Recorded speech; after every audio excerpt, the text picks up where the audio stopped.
Congestionnée, surpeuplée, Rafah a vu sa population multipliée par 3 depuis le début de la guerre. La ville à la frontière égyptienne se transforme en un immense camp de déplacés pour les centaines de milliers de Gazaouis qui fuient vers le sud pour échapper aux bombes. Ici, les prix des loyers explosent, les plus chanceux occupent des tentes fournies par les Nations Unies.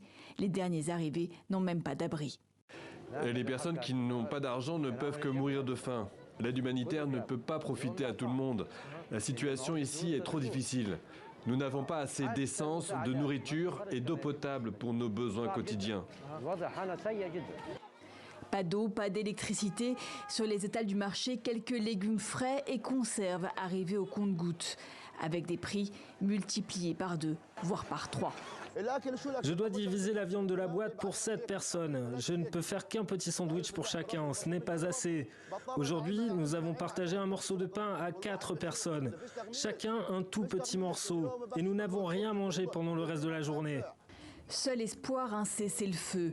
Pendant la trêve, davantage de camions venus d'Égypte approvisionnaient la ville palestinienne. Des envoyés spéciaux du Conseil de sécurité de l'ONU se sont rendus sur place. Ils exhortent à laisser entrer davantage d'aide humanitaire. Le voir une fois, c'est pire que tous les discours. Quand vous visitez l'hôpital, quand vous voyez comment l'aide humanitaire est simplement interdite d'entrer à Gaza malgré la situation catastrophique. Israël annonce 2 points de contrôle supplémentaires pour augmenter les flux de camions. Juste avant une réunion spéciale ce mardi de l'Assemblée générale des Nations Unies, elle pourrait appeler à un cessez-le-feu humanitaire et à la libération des otages.